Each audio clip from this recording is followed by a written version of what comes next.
அப்படின்னு சொல்கிறோம். இந்த தமிழ் மொழியை வந்து பார்த்திங்கன்னா உதாரணத்துக்கு ஒன்று மட்டும் நான் சொல்கிறேன். இப்போ நம்ம பூ பறிக்க போகிறேன் அப்படின்னு நம்ம சொல்லுவோம். அந்த பூவை பறிக்கிறதுல கூட ஒவ்வொன்றுக்கும் வித்தியாசம் இருக்குது. ஒரு ரோஜா செடியில் போய் ஒரு பூவை பறிக்கிறோம் அப்படின்னா அதை பூ பறித்தல்னு சொல்லணும்.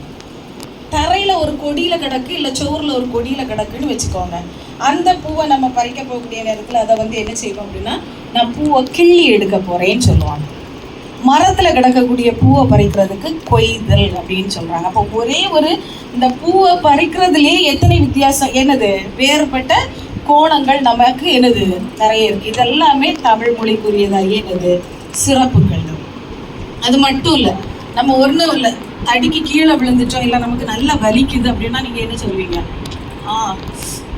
அந்த என்னது வர நமக்கு அம்மா அப்படின்னு சொல்லக்கூடியதுக்கு நம்ம ஆண் சொல்லக்கூடிய அந்த எழுத்துக்கு வந்து என்ன செய்யறோம், நம்ம முக்கியத்துவம் எப்படி ஒரு உயிர் சக்தியை கொடுக்குறோமோ அதே போல தடிக்கு கீழே விழும்போதோ இல்லை வழிக்கு கீழே விழுந்துட்டோம்னால நம்ம என்ன செய்வோம், ஆண் சொல்லுவோம்.